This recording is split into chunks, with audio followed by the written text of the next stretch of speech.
Ninth, six में देखो, आपको मैंने लास्ट क्लास में लिखाया था SOCl2 जब भी अकेला होगा विदाउट pyridine तो SNI रिएक्शन शो करेगा।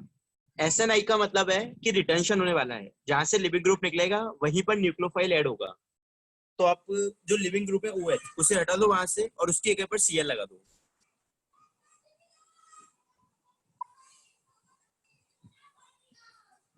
SNI रिएक्शन है, intramolecular substitution with nucleophile. Question number 9, pyridine यदि यूज होता है तो SN2 होता है। फिर उसके इसमें pyridine में SN2 होता है और उसमें इन्वर्जन हो जाता है।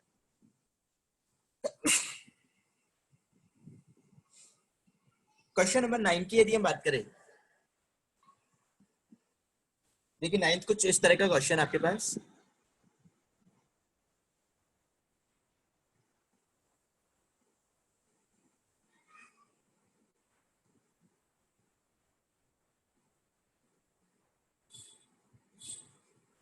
एक तो आपको दिया गया है इसमें CH3OH और H+।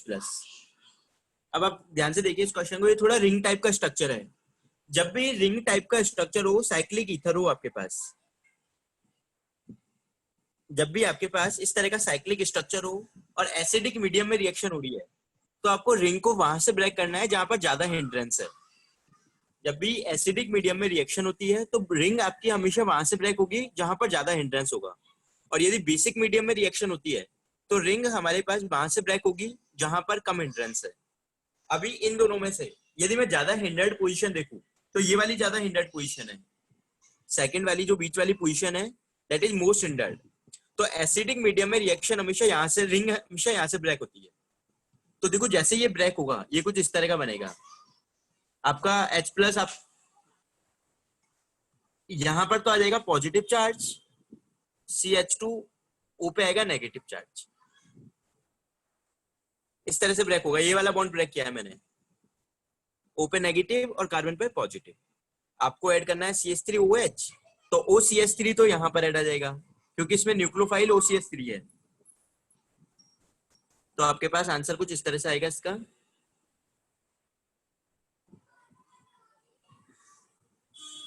और दूसरी रिएक्शन जो आपको दे रखी है, सेकंड जो रिएक्शन आपको दी हुई है,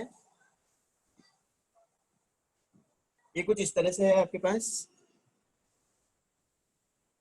H2O18 और H+। अब इसमें ऑक्सीजन का 18 वाला आइसोटॉप है, तो फिर से एसिडिक मीडियम में रिएक्शन तो बॉन्ड यही वाला ब्रेक होगा।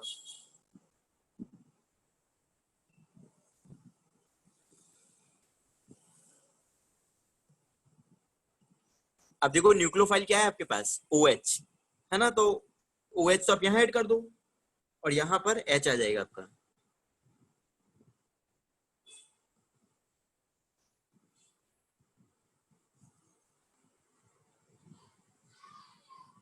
तो ये आपका आंसर है इस क्वेश्चन के। तो नहीं, इसमें हमें कार्बोकेटाइन स्टेबिलिटी वगैरह नहीं देखना होता है। रिंग स्ट्रक्चर्स को ब्रेक करते हुए हमें मीडियम चेक करना होगा। एसिडिक मीडियम में हमेशा जहां पर ज्यादा हिंड्रेंस है वहां से ब्रेक करना है, और बेसिक मीडियम यदि है तो आपको ब्रेक वहां से करना है जहां पर लेस हिंड्रेंस है। इस चीज का ध्यान रखना है आपको इसका।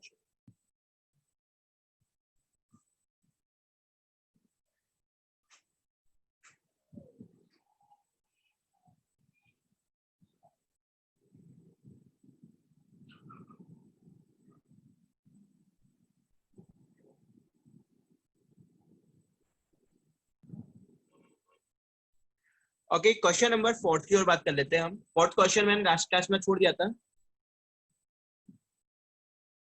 देखिए 4th क्वेश्चन करते हुए आप ध्यान रखोगे, जैसे आपको ये क्वेश्चन दे रखा है Br HCH3 CH3H और C2H5 OH माइनस SN2।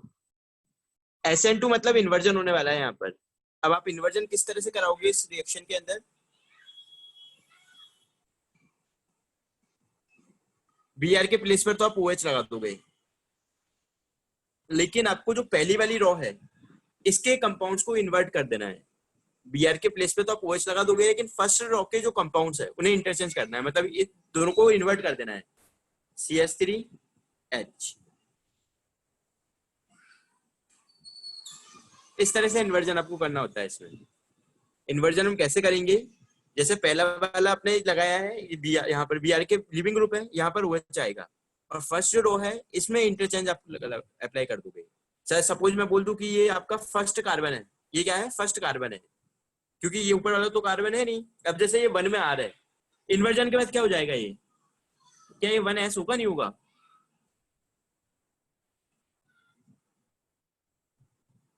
है ना, तो कार्बन पे चेंज आ रहा है, यानी ये 1s हो जाएगा आपके केस में। तो ऑलवेज आपको जहां से हमने लिविंग ग्रुप जैसे यहाँ से हटाया है, तो फर्स्ट वाला जो कार्बन है इसके नीचे वाला, उस कार्बन पे ग्रुप को चेंज कर देना है, आपको दोनों को इन्वर्ट कर देना है। इस तरह से ये आंसर होगा आपका। नहीं, पूरे कंपाउंड को नहीं करना है, केवल उस कार्बन पे चेंज होता है जिससे लिविंग ग्रुप हट रहा है। पूरे कंपाउंड के कॉन्फ़िगरेशन में चेंज नहीं आते हैं, क्योंकि जिस कार्बन से आपका लिविंग ग्रुप निकल रहा है केवल उसकी पोजीशन इन्वर्ट होती है।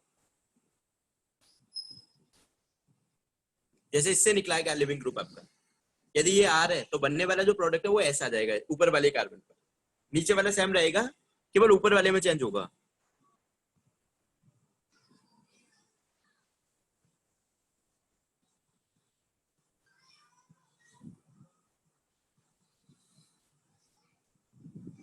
हाँ, ऑड नंबर एक्सचेंज, बिल्कुल।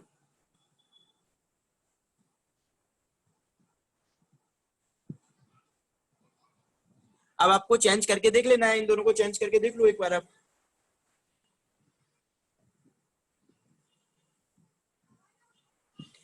अब आप है ना ऑड और इवन आपको चेक करना होगा, जैसे पहले इन दोनों को चेंज कर लो, ये ऑड हो गया आपका। या फिर आप ये भी कर सकते हो, पहले इन दोनों को चेंज कर लो। देखो मैं चेंज करता हूँ इन दोनों को, ये तो H ऊपर आ गया, OH यहाँ आ गया, CH3 CH3H C2H5। बताओ कैसा इंटरचेंज हुआ अभी, क्या ये ऑड नंबर ऑफ इंटरचेंज है?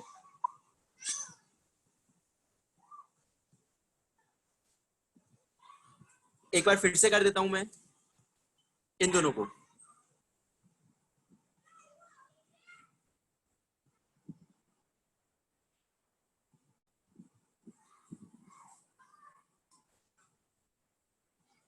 अब आप देखिए इसे, इसको देखिए, क्या ये इवन नंबर हुआ, नहीं हुआ? और इवन नंबर में क्या कॉन्फ़िगरेशन सेम ही रहेगा आपके पास, मतलब ये दोनों बिल्कुल सेम है। This one and this one is identical, they both are same. आपको ऑप्शन में ये दे रखा है। एक बार चलो मैं फिर से एक्सप्लेन कर देता हूँ इसे। देखिए सबसे पहले मैंने क्या किया, ये मेरे पास कंपाउंड था, ये न्यूक्लियोफाइल है, तो मैं क्या करूंगा, SN2 मैकेनिज्म है। तो जिस कार्बन से हम लिविंग ग्रुप को निकालते हैं, जिस कार्बन से मैंने लिविंग ग्रुप को निकाला, उसके कॉन्फ़िगरेशन को इन्वर्ट करना है हमें। सब पूरे कंपाउंड में इन्वर्जन नहीं लगता है, केवल जिस कार्बन से निकाला उस पर इन्वर्जन लगता है। तो इस कार्बन से निकला है, मतलब मैंने क्या किया, इन दोनों ग्रुप को एक्सचेंज कर दिया, इन्वर्ट कर दिया, घुमा दिया। तो मैंने जब रोटेट किया तो CH3 तो यहाँ आ गया, H यहाँ आ गया, और ऊपर आ गया OH। ये बात आई सभी को समझ में? तो ये तो आंसर है इसका, ये क्या गया इसका आंसर, लेकिन आपको ऑप्शन में ये नहीं दिया है। आंसर आपका ये आ चुका है, लेकिन ऑप्शंस में ये नहीं दिया गया है आपको। तो हम क्या करेंगे, ऑप्शंस चेक करने के लिए हम इवन या ऑड एक्सचेंज करेंगे। ऑड एक्सचेंज यानी एक बार एक्सचेंज करा तो कॉन्फ़िगरेशन आपका रिवर्स हो जाता है, और इवन यदि हम इवन नंबर्स में करेंगे तो कॉन्फ़िगरेशन सेम ही रहेगा। तो मैंने एक बार तो इन दोनों को एक्सचेंज कर दिया, एक बार इन दोनों को एक्सचेंज कर दिया, H यहाँ आ गया, OH यहाँ आ गया। क्या एक ऑड नंबर एक्सचेंज हो गया, मतलब वन टाइम एक्सचेंज किया मैंने, तो ये ऑड हुआ, नहीं हुआ? मैंने वन टाइम चेंज किया है, एक बार तो हुआ है ये चेंज, तो ये ऑड होगा है।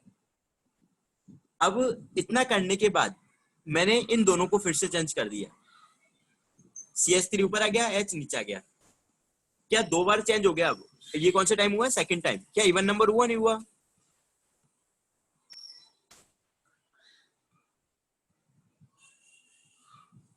और इवन नंबर यदि हुआ है तो इवन नंबर में कॉन्फ़िगरेशन चेंज नहीं होता है, इवन नंबर में कंपाउंड आइडेंटिकल ही रहता है। तो ये दोनों सेम है, इन दोनों में कोई डिफरेंस नहीं है, बहुत आर सेम। आपको ऑप्शन में ये दे रखा है, इसलिए मैंने ये फॉर्म लिखा है। बाकी आंसर ये वाला भी सही है ऑप्शन में यदि ये होता तो।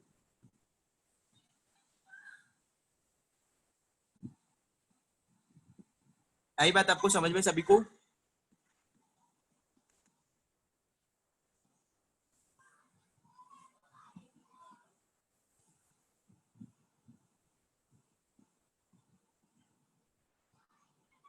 Okay, next section D. Section D, D1 to D5।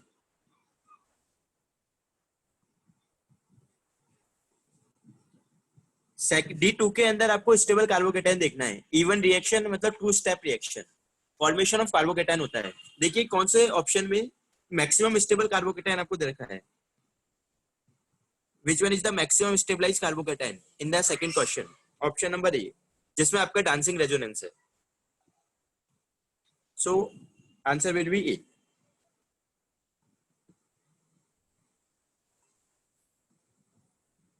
Question number D4।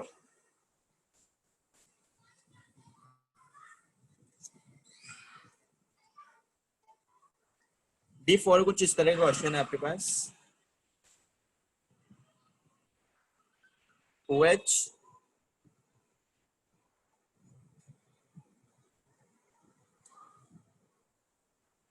H2SO4।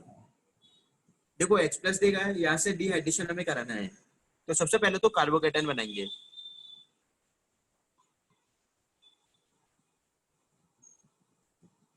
ये कार्बोकेटाइन बना दिया मैंने। अब आप देखो रिंग के नेक्स्ट कार्बन पर पॉजिटिव चार्ज है। रिंग के नेक्स्ट कार्बन पर क्या है? Positive charge. तो ये तो हो गया आपका alpha beta gamma. Beta gamma को ब्रेक करना है और अल्फा गामा को ऐड कर देना है। इसे ब्रेक कर दो और इन दोनों को ऐड कर दो। 6 मेंबर रिंग होगी आपकी ये, that is a 6 member ring.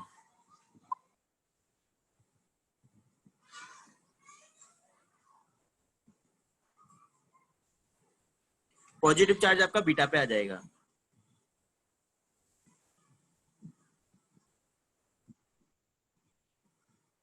अब आप देख लो कौन से बॉन्ड को मैंने ब्रेक किया है और कौन से बॉन्ड को फॉर्म किया है, यही क्वेश्चन आपसे पूछा गया है।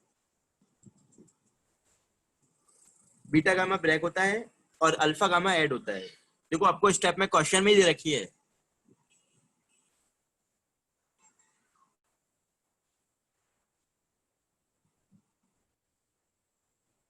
बेटा उस साइड से करोगे तो कैसे बॉन्ड ब्रेक करोगे? दूसरी साइड से यदि यहाँ लेकर जाओगे बीटा, तो ब्रेक किसे करोगे? रिंग एक्सपेंशन हो ही नहीं पाएगा। इस साइड लेके गए तो किसे ब्रेक करोगे? इस साइड से तो कुछ है ही नहीं ना ब्रेक करने के लिए।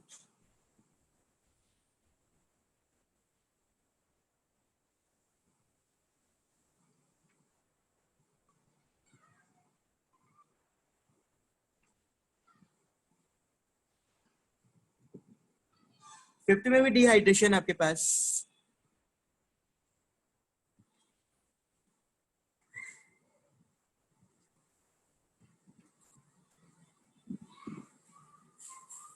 ये कार्बोकेटाइन बनेगा आपका। कार्बोकेटाइन को यहाँ शिफ्ट करना है आपको। बताओ कौन सी शिफ्टिंग होगी? Ethyl shifting. बल्कि ग्रुप आपके शिफ्ट होते हैं, तो बस इस इथाइल को शिफ्ट कर देना है यहाँ पर।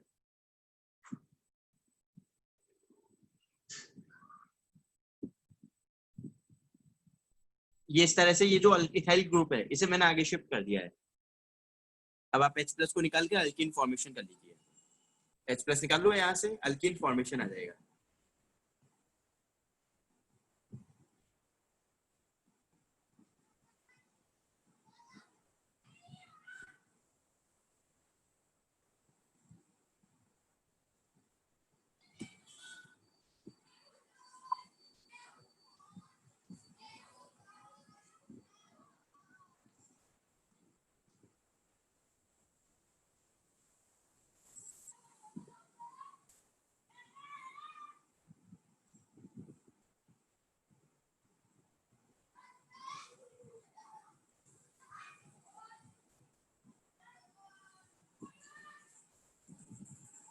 D3 में आपको जो Br है वो लिविंग ग्रुप होगा, कार्बोकेटाइन फॉर्मेशन होगा।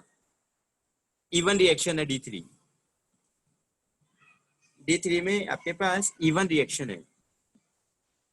देखो पता कैसे चलेगा आपको, पता ऐसे चलेगा यहाँ पर जो आपको अटैकिंग रिएजेंट दे रखा है वो वीक सब्सटेंस है, CH3OH दे रखा है। जब भी न्यूट्रल होता है तो इवन होगी ऐसे केस में रिएक्शन, और यदि ये आयनिक होता CH3O- होता तो E2 रिएक्शन कर देता है ये उस केस में बैक अटैक करके।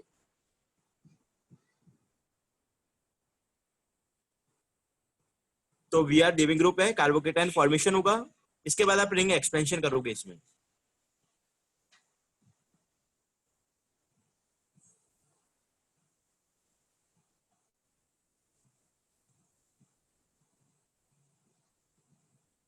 नहीं, सेट जेप प्रोडक्ट, अल्कीन की स्टेबिलिटी नहीं देखनी, सेट जेप प्रोडक्ट हमें बना लेना है।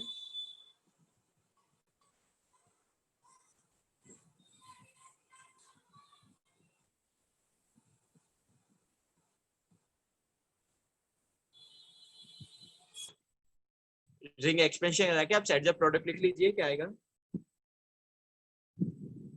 ओके, सेक्शन ई, बोलिए सेक्शन ई में डाउट्स।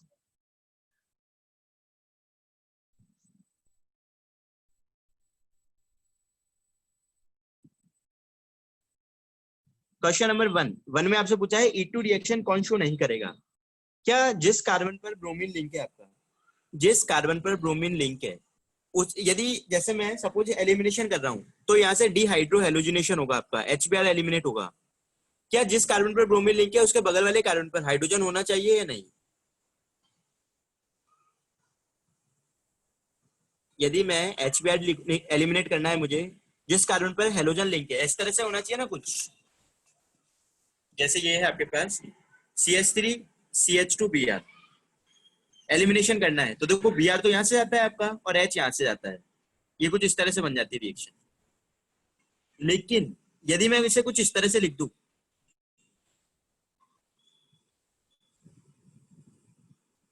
और आपसे बोल दूं एलिमिनेशन E2, क्या हो पाएगा HBr एलिमिनेशन यहाँ से। नहीं हो पाएगा क्योंकि इस पे ब्रोमीन तो है लेकिन इसके एडजेसेंट कार्बन पर हाइड्रोजन नहीं है। इस कार्बन पर ब्रोमीन तो लिंक है लेकिन इसके बगल वाले कार्बन पर भी तो हाइड्रोजन होना चाहिए ना, तभी तो HBr निकलेगा। यहाँ हाइड्रोजन ही नहीं है इसके पास। तो बस सेम यही क्वेश्चन है आपका जो ऑप्शन फर्स्ट क्वेश्चन है। फर्स्ट में आप ऐसा ऑप्शन ढूंढिए जहां पर जिस कार्बन पर ब्रोमीन है उसके बगल वाले कार्बन पर हाइड्रोजन नहीं है, तो ऐसे केस में डिहाइड्रो हेलोजिनेशन नहीं हो पाएगा।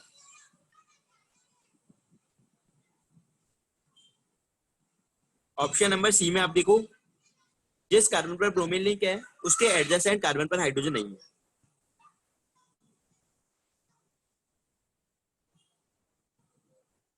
Question number 2, arrange the following in decreasing order of stability of transition state during elimination by strong base।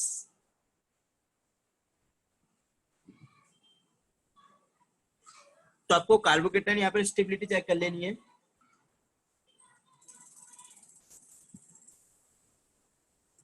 क्या सेकंड के अंदर सबसे ज्यादा रेजोनेंस की टेंडेंसी अवेलेबल होगी।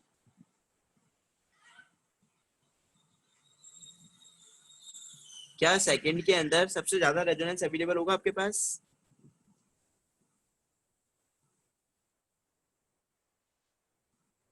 इसके बाद फर्स्ट में होगा और सबसे लीस्ट होगा लास्ट में। फर्स्ट के अंदर सबसे ज्यादा रेजोनेंस है, देन सेकंड के अंदर, देन फर्स्ट के अंदर and then the last. Question number third में आपसे बोला गया है 2-bromopentane is heated with potassium ethoxide।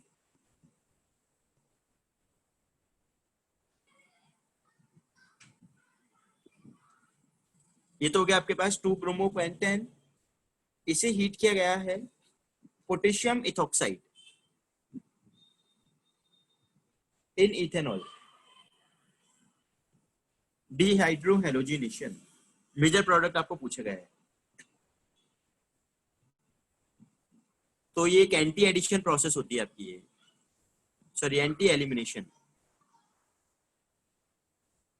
Anti elimination process है।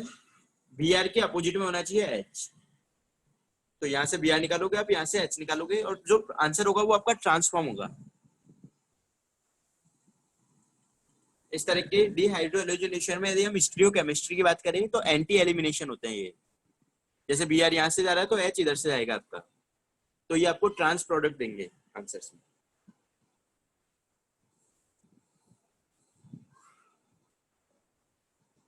Question number 4,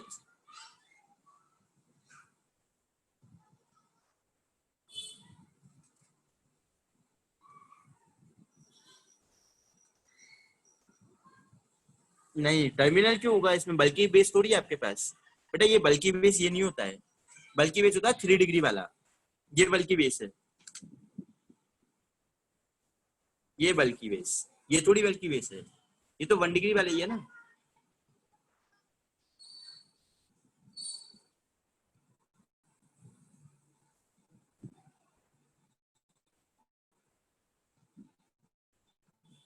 okay, question number 4, in which of the following reaction regioselectivity can be observe. आपसे पूछा है regio selectivity.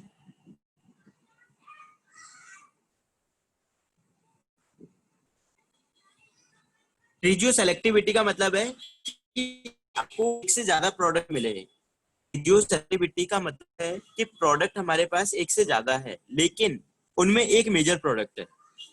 Regio selectivity का मतलब है कि मोर देन 1 प्रोडक्ट है लेकिन उनमें एक मेजर प्रोडक्ट है आपका। ऐसा ऑप्शन ढूंढिए जहां पर एक से ज्यादा आपको प्रोडक्ट तो मिल रहे हैं लेकिन एक मेजर आ रहा है उनमें। कौन सा ऐसा ऑप्शन है, देखिए इन ऑप्शंस में। हाँ, स्ट्रक्चर आइसोमर्स होंगे बिल्कुल।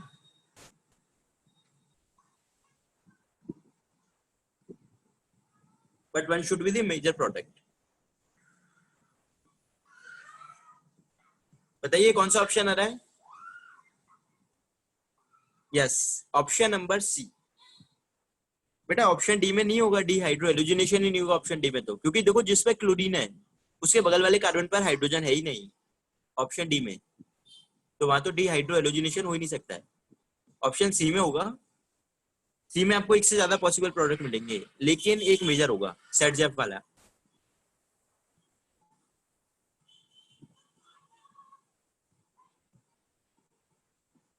ऑप्शन बी में एक ही प्रोडक्ट मिलेगा आपको और ऑप्शन ए में भी एक ही प्रोडक्ट मिलेगा।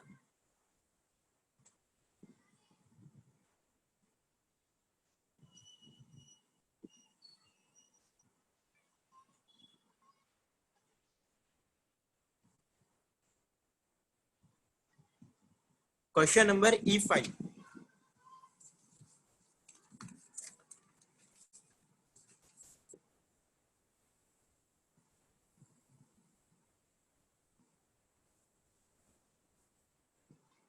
E5 कुछ इस तरह का क्वेश्चन आपको दे रखा है, बी आर यहाँ आपको बेस दे रखे हैं।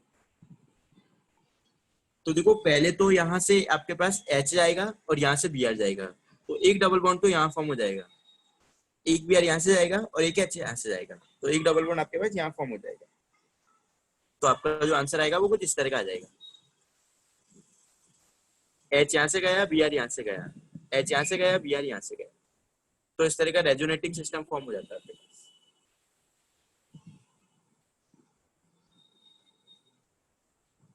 अच्छा, डी ऑप्शन क्यों नहीं होगा, आप में से लग रहा होगा सर डी भी तो हो सकता है। डी इसलिए नहीं होगा क्योंकि ट्रिपल बॉन्ड 8 मेंबर से कम रिंग्स में फॉर्म नहीं होता है। ट्रिपल बॉन्ड मिनिमम एग्जिस्ट करता है साइक्लोऑक्टाइन के अंदर।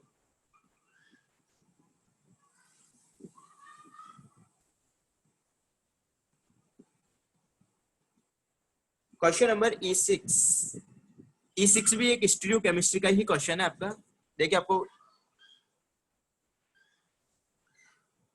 जैसे मेरे पास ये क्वेश्चन है,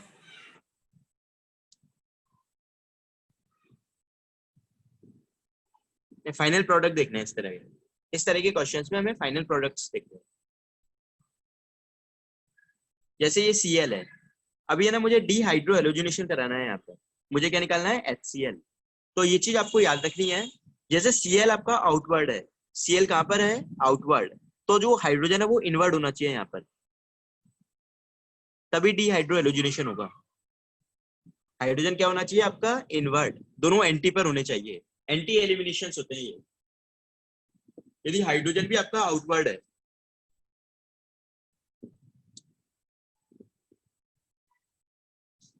जैसे ऐसा कुछ है आपके पास,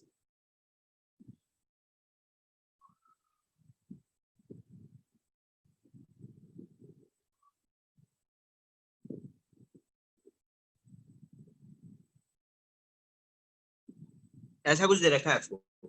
अब आपसे बोलते हैं क्या डिहाइड्रो हेलोजिनेशन होगा या नहीं होगा।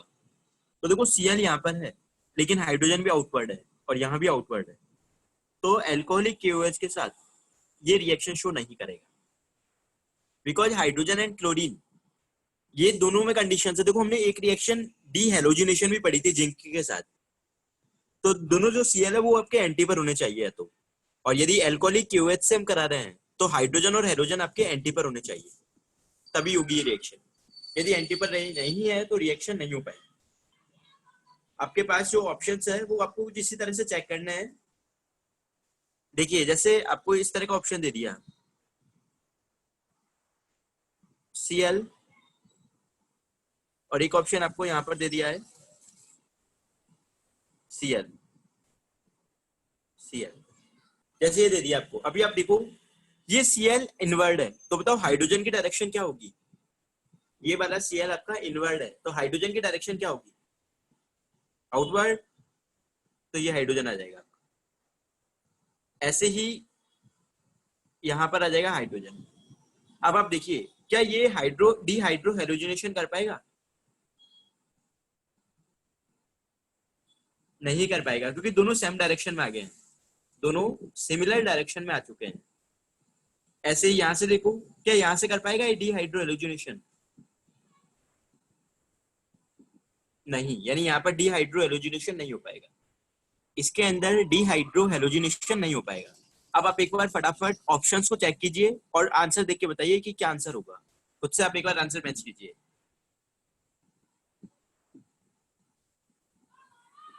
ऑप्शंस देखिए और आंसर मैच कीजिए।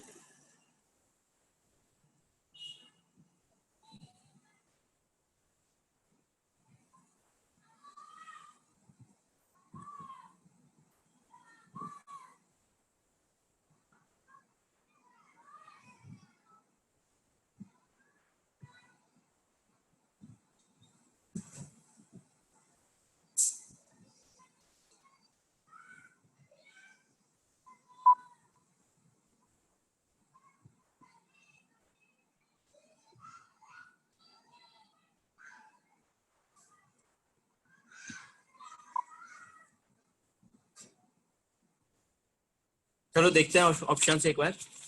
आंसर आएगा इसका बी, बिल्कुल। देखो जो ए ऑप्शन है वो कुछ ऐसा दे रखा है आपको,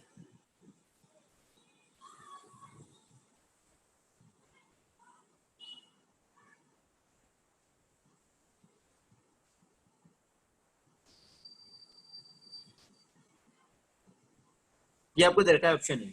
अब आप देखो यहाँ Cl आउटवर्ड है, क्या हाइड्रोजन इनवर्ड हो जाएगा, ये आउटवर्ड है तो, और यहाँ भी इनवर्ड हो जाएगा।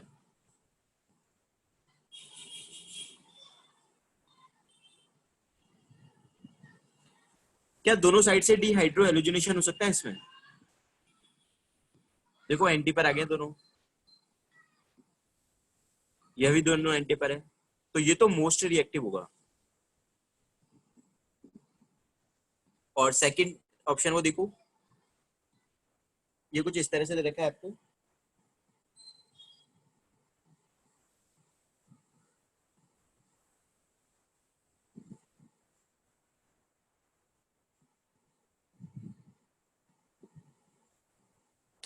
ये दे रखा है इस तरह से। अब आप देखिए ये Cl आउटवर्ड है, बताओ हाइड्रोजन की डायरेक्शन क्या होगी इसमें, क्या हाइड्रोजन भी आउटवर्ड आ जाएगा,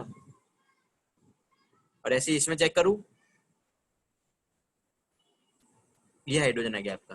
क्या हो पाएगा डिहाइड्रो हेलोजिनेशन दोनों साइड से, दोनों सेम डायरेक्शन में आ गए हैं, और यहाँ भी दोनों सेम डायरेक्शन में आ गए,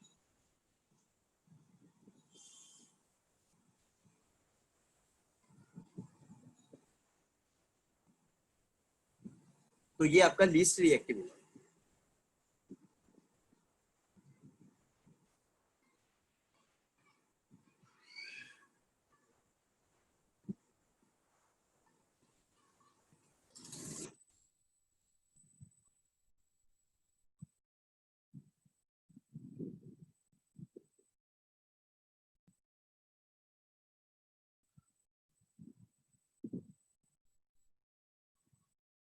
ओके, सेक्शन एफ में आपसे E1 CV रिएक्शन के बारे में पूछा गया है। कॉन्जुगेट बेस के लिए आपके पास वीक लिविंग ग्रुप्स होने चाहिए। तो देखिए CF3 एक वीक लिविंग ग्रुप है और NO2 भी आपका एक वीक लिविंग ग्रुप है।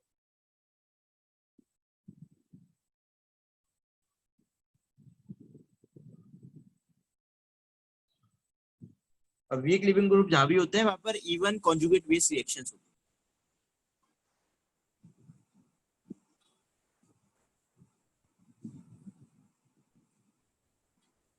और बताइए किसी को भी F1 तक कोई भी डाउट किसी का रिमेनिंग हो? F1 तक कोई भी डाउट किसी का बाकी हो तो पूछ सकते हैं।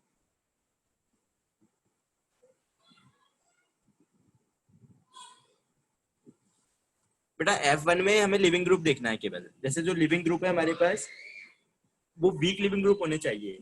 लाइक सी आपके पास CF3 और NO2 एक वीक लिविंग ग्रुप होता है।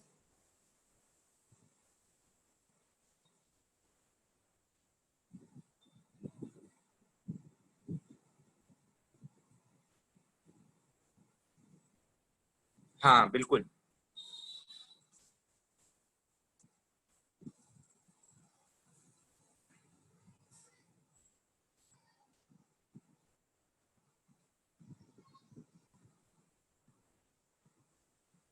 चलिए तो ये हमारा पार्ट फर्स्ट कंप्लीट हुआ। और भी होते हैं लाइक फ्लोरीन है आपका, वो भी एक वीक लिविंग ग्रुप में आता है। फिर NR3 जो ग्रुप है वो भी वीक लिविंग ग्रुप्स होते हैं आपके।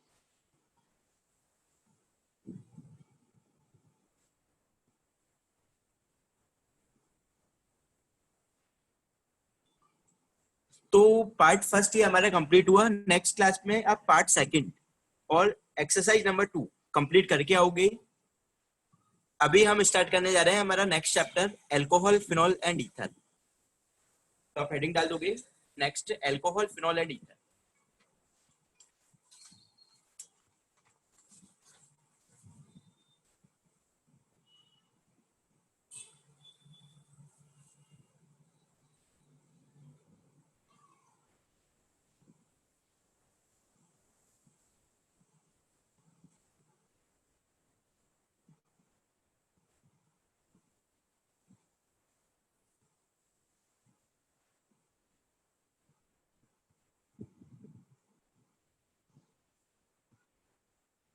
हाँ, बोरोडाइन हंसडी का रिएक्शन फ्री रेडिकल्स के साथ होती है कंप्लीट।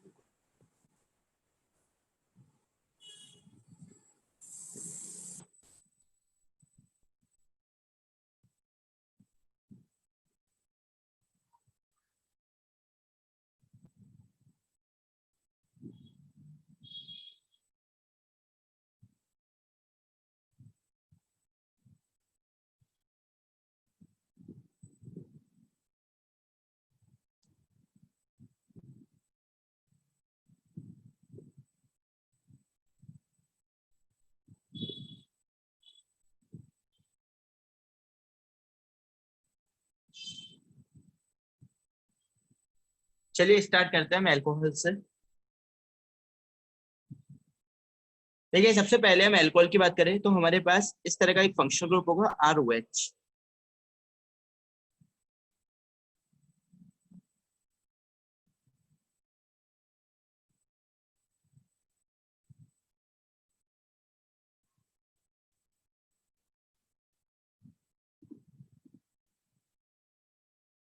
अलग अलग आपके पास अल्कोहल हो सकते हैं। जैसे एक होगा हमारे पास मोनोहाइड्रिक अल्कोहल।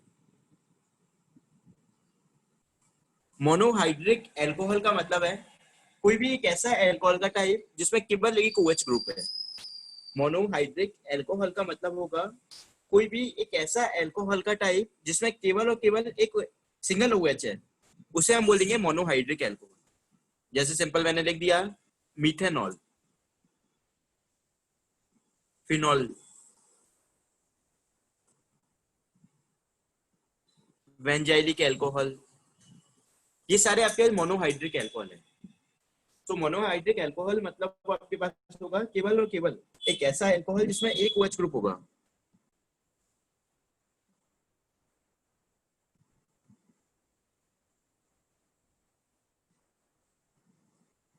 इस तरह के ग्रुप जहां पर आपके पास दो OH अवेलेबल हो, इस तरह के एल्कोहल्स को हम बोलते हैं डाइहाइड्रिक एल्कोहल।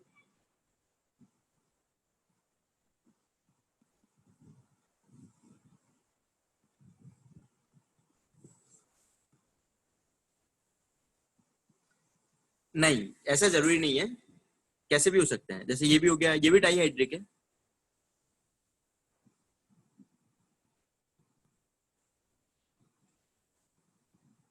तो साइक्लिक होना जरूरी नहीं है। देखो ये जो कंपाउंड है, इस कंपाउंड को हम बोलते हैं कैटेकॉल।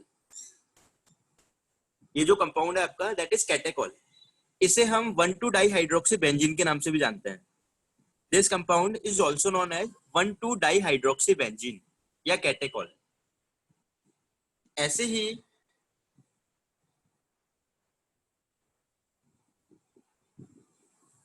ये हमारे पास कंपाउंड है, इसे हम बोलते हैं 1,3-डाइहाइड्रोक्सी बेंजीन, या फिर इसे हम रिसोर्सिनॉल के नाम से भी जानते हैं।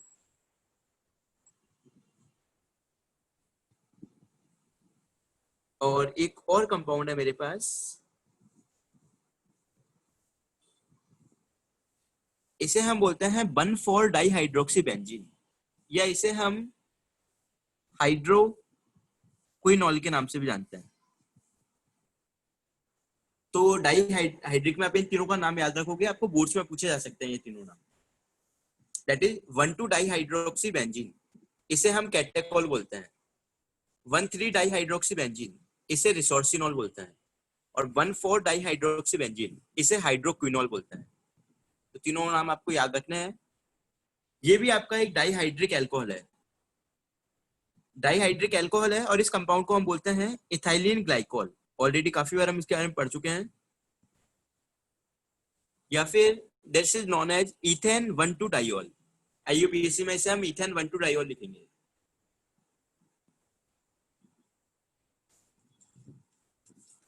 एक्सेप्ट दिस,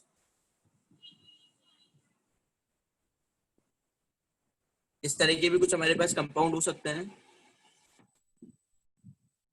इसे हम बोलेंगे 1,2,4 trihydroxy benzene.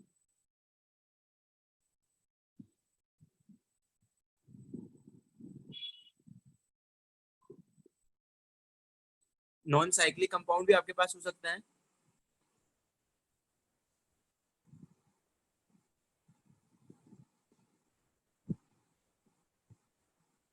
Compound is known as glycerol. और इसका यदि मैं IUPAC नाम लिखूंगा तो देखो 3 कार्बन है, मतलब प्रोपेन 1,2,3, प्रोपेन 1,2,3 ट्राईऑल, इस नाम से इसे लिखा जाएगा।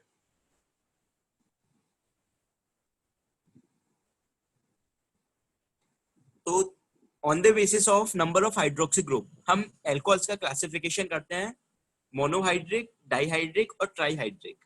मोनोहाइड्रिक मतलब एक OH, डाइहाइड्रिक मतलब दो OH, और 3 हाइड्रिक मतलब ट्राईहाइड्रिक। सॉरी, ट्राईहाइड्रिक मतलब तीनों OH आपके पास।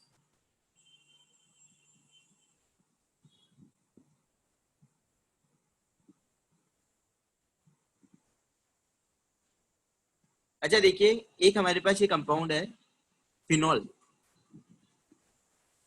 बेसिकली मोनोहाइड्रिक है ये। इस चैप्टर का ये जो कंपाउंड है आपका, ये हाईली एसिडिक नेचर शो करता है। हाईली एसिडिक नेचर इसलिए शो करता है क्योंकि इसके बनने वाला जो कॉन्जुगेट है वो रेजोनेंस स्टेबलाइज होता है। इसका मतलब ये है कि H+ डोनेटिंग सब्सटेंस है तो एसिडिक प्रॉपर्टी शो करता है, और इसीलिए इस कंपाउंड को हम कार्बोलिक एसिड के नाम से भी जानते हैं। ये आपके प्रीवियस ईयर्स में पूछा गया क्वेश्चन है, कार्बोलिक एसिड किस कंपाउंड को जाना जाता है। तो आपको ध्यान रखना है, phenol is also known as carbolic acid. Carbolic acid इसलिए नाम दिया गया है because it behave like a acids. इसका बनने वाला जो कॉन्जुगेट है वो हाईली स्टेबलाइज होता है। सो ये तो हमारे पास हुआ first classification of alcohols on the basis of number of OH। इसके अलावा भी हम और कौन कौन से टाइप्स लिखते हैं वो देख लेते हैं हम एक बार।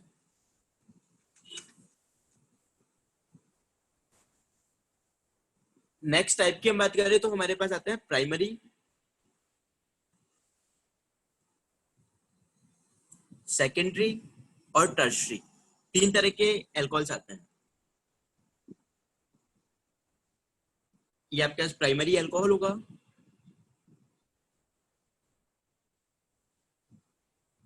ये सेकेंडरी एल्कोहल है,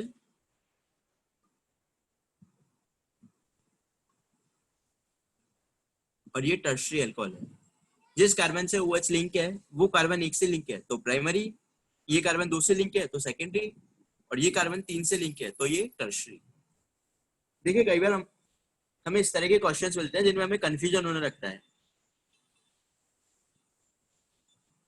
जैसे ये आपको एल्कोहल दे दिया, आपसे पूछा कौन सा डिग्री है ये, तो बहुत सारे बच्चे जल्दीबाजी में 3 डिग्री आंसर करके आते हैं। क्या ये 3 डिग्री होगा? नहीं, ये 1 डिग्री है।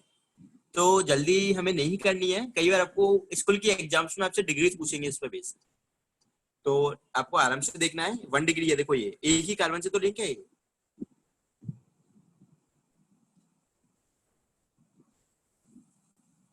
तो प्राइमरी, सेकेंडरी, टर्शरी।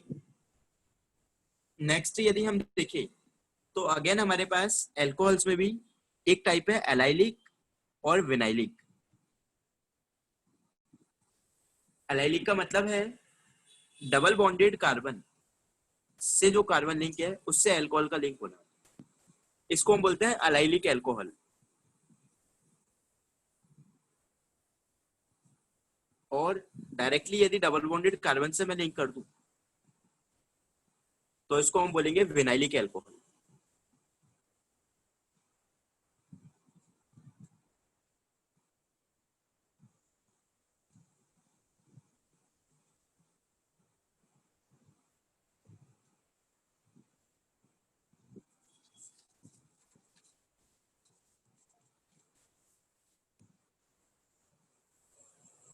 जैसे आपके पास ये कंपाउंड है फिनॉल, इसे भी हम विनाइलिक एल्कोहल्स में ही डील करते हैं, क्योंकि डबल बॉन्डेड कार्बन होगा आपके पास, उससे OH लिंक है ये, इसलिए ये भी कौन से टाइप का एल्कोहल हो जाएगा? Vinylic alcohol. जबकि यदि हम बात करें इस एल्कोहल की, कंपाउंड का नाम है बेंजाइलिक एल्कोहल।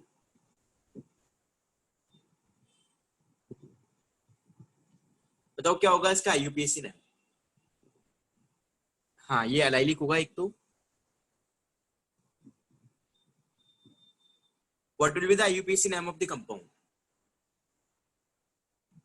बेटा एनिसोल ये थोड़ी होता है, एनिसोल में OCH3 होता है ऊपर, एनिसोल में OCH3 आता है ऊपर। इस कंपाउंड का IUPAC नाम होगा, ये आपका फिनाइल है। ये क्या है? फिनाइल, 1 फिनाइल मीथेनॉल, या फिनाइल भी लिख सकते हो डायरेक्ट आप।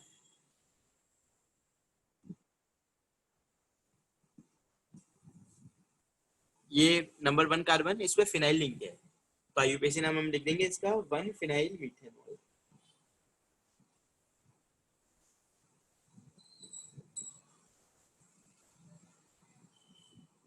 तो ये आपका वेंजाइलिक एल्कोहल है।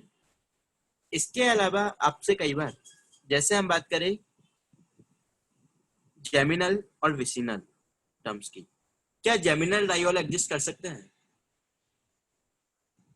नहीं, एक कार्बन पर एक से ज्यादा हाइड्रोक्सी प्रेजेंट नहीं हो सकता है, तो जेमिनल डाइऑल्स एग्जिस्ट नहीं करते हैं।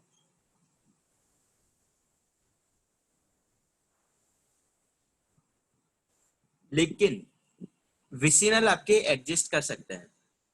बेटा जेमिनल पर एक हाईली अनस्टेबल होते हैं दो हाइड्रोक्सिल ग्रुप्स, तो ऐसे में वो डिहाइड्रेशन शो कर देते हैं ऑन लिटिल हीटिंग। जैसे इस तरह का कंपाउंड आपको दे दे तो ये हाईली अनस्टेबल है, यहाँ से डिहाइड्रेशन हो जाता है और ये कार्बोनिल कंपाउंड एल्डिहाइड में कन्वर्ट हो जाता है। लेकिन आपके पास इस तरह के कंपाउंड एग्जिस्ट करेंगे जहां पर एडजेसेंट कार्बन पर OH, vicinal diols, this can exist. तो ये हमारा कुछ इंट्रोडक्शन है एल्कोहल्स का। बताइए किसी को कोई भी दिक्कत यहाँ तक?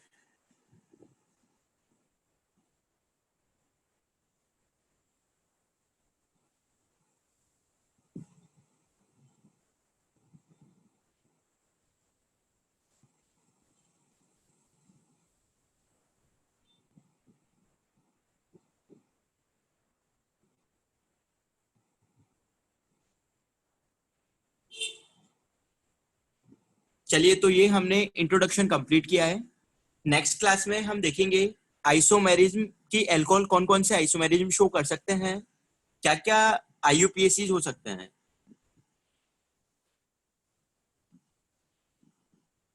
आयोडाइड्स का बॉइलिंग पॉइंट सबसे ज्यादा होता है क्योंकि मॉलिक्यूलर फोर्सेस सबसे ज्यादा होंगे, वॉन-डेर-वाल्स फोर्सेस। हेलोजेंस में बॉइलिंग पॉइंट यदि कंपेयर आपको करना है तो आप वॉन-डेर-वाल्स फोर्सेस से कंपेयर करोगे। जैसे CH3 आई है तो वो सबसे ज्यादा रखेगा, फिर CH3Br, फिर CH3Cl, बिकॉज मॉलिक्यूलर वेट बढ़ने पर वॉन-डेर-वाल्स फोर्सेस बढ़ जाता है।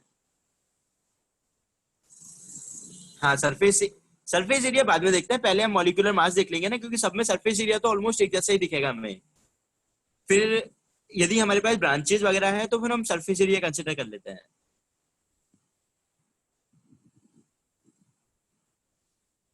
नहीं, विसिनल में नहीं होता है डायरेक्ट डिहाइड्रेशन। हाँ बिल्कुल, इवन हो चाहे E2 हो, जैसे हम देखते थे 3 डिग्री, 2 डिग्री, 1 डिग्री। तो बेसिकली आप कार्बोकेटाइन स्टेबिलिटी से डायरेक्ट आंसर बता सकते हो उसका। दोनों में हम कार्बोकेटाइन स्टेबिलिटी से आंसर बता सकते हैं, वही सेम ही आंसर आते हैं उनके।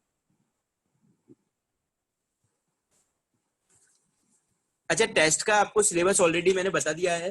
टेस्ट में आपके एक तो आएगा गैसियस स्टेट, एक आएगा सॉलिड स्टेट और एक आएगा अल्काइल हैलाइड्स। ये 3 चैप्टर्स आपके टेस्ट में रहेंगे।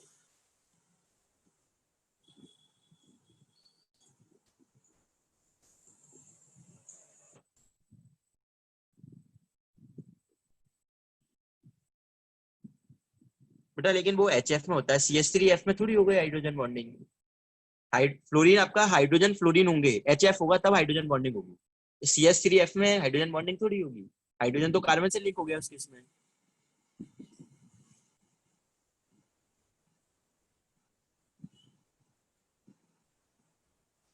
चलिए, बाकी हम नेक्स्ट क्लास में कंटिन्यू करेंगे। शीट सभी को कंप्लीट करके आनी है, पार्ट सेकंड और exercise number 2। Okay, thank you.